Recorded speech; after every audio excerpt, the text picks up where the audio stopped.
कभी कभी जीवन में सब कुछ होते हुए भी कुछ अधूरा लगता है, मानो भीतर का कोई हिस्सा पूछ रहा हो, मैं कौन हूं, मैं यहां क्यों हूं। ऐसे ही प्रश्नों के बीच कुरुक्षेत्र की भूमि पर अर्जुन खड़ा था, धनुष नीचे झुका हुआ, हृदय द्वंद्व में डूबा हुआ। और तभी श्री कृष्ण की वाणी गूंज उठी। वाणी नहीं बल्कि ज्ञान का समुद्र था वही ज्ञान आज भी हर युग में हर मानव के जीवन का सबसे बड़ा उत्तर बनता है। आज हम जानेंगे भगवद गीता के अनुसार जीवन का सबसे बड़ा मंत्र, कर्मण्येवाधिकारस्ते मा फलेषु कदाचन। तुम्हारा अधिकार केवल कर्म पर है, फल पर नहीं। जीवन में सफलता या असफलता नहीं, केवल कर्म महत्वपूर्ण है। जो मनुष्य परिणाम की चिंता छोड़ देता है वो हर परिस्थिति में शांत और स्थिर रहता है। कर्म करते रहो, न सफलता में घमंड, न असफलता में निराशा। यही सच्चा कर्मयोग है। श्री कृष्ण कहते हैं, उद्धरेदात्मनात्मानं नात्मान मवसादयेत्। मनुष्य को स्वयं अपने मन से ऊपर उठना चाहिए। मन ही उसका मित्र है और मन ही उसका शत्रु। जिसने अपने मन को जीत लिया वो संसार को जीत सकता है, पर जिसने मन को हार दिया वो सब कुछ पाकर भी खाली रह जाता है। मन पर विजय ही सबसे बड़ी विजय है। कृष्ण कहते हैं, संगात संजायते कामा, कामात क्रोधो भिजायते। जहां आसक्ति है वही इच्छा, क्रोध और दुख जन्म लेते हैं। जब हम किसी चीज या व्यक्ति से अत्यधिक जुड़ जाते हैं तो उसी के खोने का भय हमें बांध लेता है। चौथा मंत्र, आसक्ति छोड़ो, प्रेम अपनाओ। क्योंकि प्रेम देता है जबकि आसक्ति केवल मांगती है। गीता कहती है, समत्व योग उच्यते, अर्थात योग का अर्थ है समत्व। सुख दुख, हानि लाभ, मान अपमान में समान रहना। जीवन की हर परिस्थिति एक परीक्षा है। जो हर स्थिति में संतुलित रहता है वही सच्चा योगी है। शांति को खोकर कोई विजय नहीं मिलती। शांत रहो, वही स्थिरता तुम्हें ईश्वर तक ले जाएगी। न जायते म्रियते वा कदाचिन, नाय भूत्वा भविता वा न भूय। आत्मा न जन्म लेती है न मरती है, वो अनादि, अविनाशी और शाश्वत है। जब हमें ये ज्ञान हो जाता है कि मैं आत्मा हूं, शरीर नहीं, तो मृत्यु का भय मिट जाता है। छठा मंत्र, आत्मा की पहचान ही अमरता का द्वार है। जो आत्मा को जान गया वो कभी शोक नहीं करता।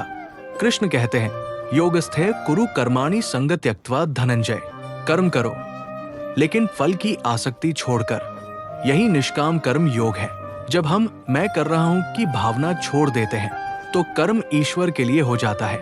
सातवां मंत्र, कर्तृत्व का अभिमान छोड़ो, हर कर्म को ईश्वर को समर्पित करो।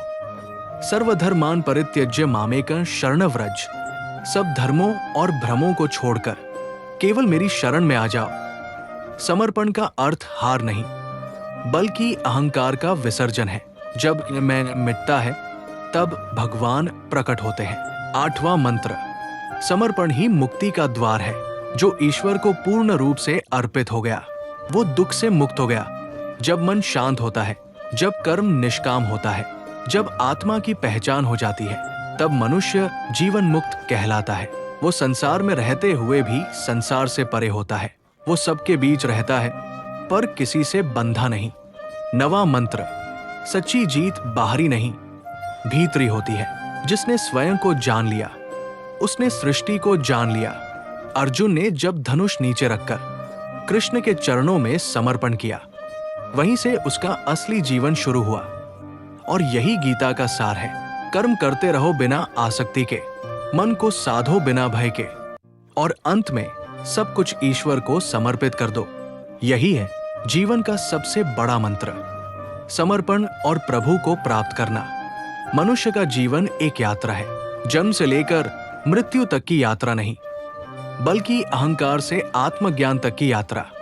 हर व्यक्ति इस संसार में कुछ पाने आता है, धन, मान, प्रेम, सफलता, पर अंततः एक दिन जब वो सब पा लेता है तब उसके भीतर प्रश्न उठता है, अब आगे क्या। यही प्रश्न हमें ईश्वर की ओर ले जाता है और वहीं से आरंभ होता है समर्पण का मार्ग। समर्पण का अर्थ क्या है? समर्पण का अर्थ हार मानना नहीं बल्कि मैं को त्याग देना है। जब तक मैं बीच में है, मैं करता हूं, मैं जानता हूं, मैं ही श्रेष्ठ हूं, तब तक ईश्वर दूर है। पर जैसे ही मैं मिटता है, वही प्रभु प्रकट हो जाते हैं। कृष्ण कहते हैं, सर्वधर्मान परित्यज्य मामेकं शरणं व्रज। गीता 18.66। सभी धर्मों और कर्तव्यों को छोड़कर केवल मेरी शरण में आ जाओ। ये कोई साधारण वाक्य नहीं है, ये समर्पण का परम मंत्र है। समर्पण के 2 चरण हैं। कृष्ण कहते हैं, मन और बुद्धि का समर्पण। मनुष्य का मन सागर की लहरों की तरह अस्थिर है। हर क्षण नई इच्छा, नया भय, नया संदेह। पर जब मन और बुद्धि ईश्वर को अर्पित हो जाते हैं तो भीतर स्थिरता आ जाती है। कृष्ण कहते हैं, मन न भव मद्भक्तो मद्याजी मां नमस्कुरु। गीता 18.65। मुझ में मन लगाओ, मेरा भक्त बनो, मुझे भजो और मुझे प्रणाम करो। यही पहला समर्पण है, मन और बुद्धि का समर्पण। दूसरा आत्मा का समर्पण। सबसे ऊंचा समर्पण तब होता है जब आत्मा स्वयं को भगवान का अंश मान लेती है। ममे वांशो जीवलोके जीव भूतः सनातन। गीता 15.7। हम ईश्वर के अंश हैं, अलग नहीं, उसी से उत्पन्न। जब ये समझ आ जाती है, मैं और तू का भेद मिट जाता है। समर्पण क्यों आवश्यक है? क्योंकि जब तक मनुष्य अपने अहंकार से संचालित है, वो दुखी रहेगा। उसके जीवन में भय, असुरक्षा और अशांति बनी रहेगी। लेकिन जैसे ही वो कह देता है, हे प्रभु, अब सब कुछ आपका है, तो वही क्षण उसके जीवन का सबसे पवित्र क्षण बन जाता है। तब न भय रहता है, न चिंता, क्योंकि जिसे वह अपना मानता था, अब वो सब भगवान का हो चुका है। समर्पण के बाद क्या होता है? समर्पण के बाद जीवन बदल जाता है, मन शांत हो जाता है, कर्म सहज हो जाते हैं और आत्मा ईश्वर के निकट पहुंच जाती है। जो पहले अंधेरे में भटक रहा था, वो अब प्रकाश में चलने लगता है। कृष्ण अर्जुन से कहते हैं, अहत्वा सर्पापेभ्यो मोक्षयिष्यामि मा शुचः। गीता 18.66। मैं तुम्हें सभी पापों से मुक्त कर दूंगा, डरो मत। ये वचन केवल अर्जुन के लिए नहीं, बल्कि हर उस व्यक्ति के लिए है जो समर्पण करता है। समर्पण और प्रभु प्राप्ति का रहस्य। प्रभु को पाने के लिए कोई दूरी तय नहीं करनी पड़ती। वो बाहर नहीं, भीतर है। परंतु जब तक भीतर मैं का शोर है, वो स्वर सुनाई नहीं देता।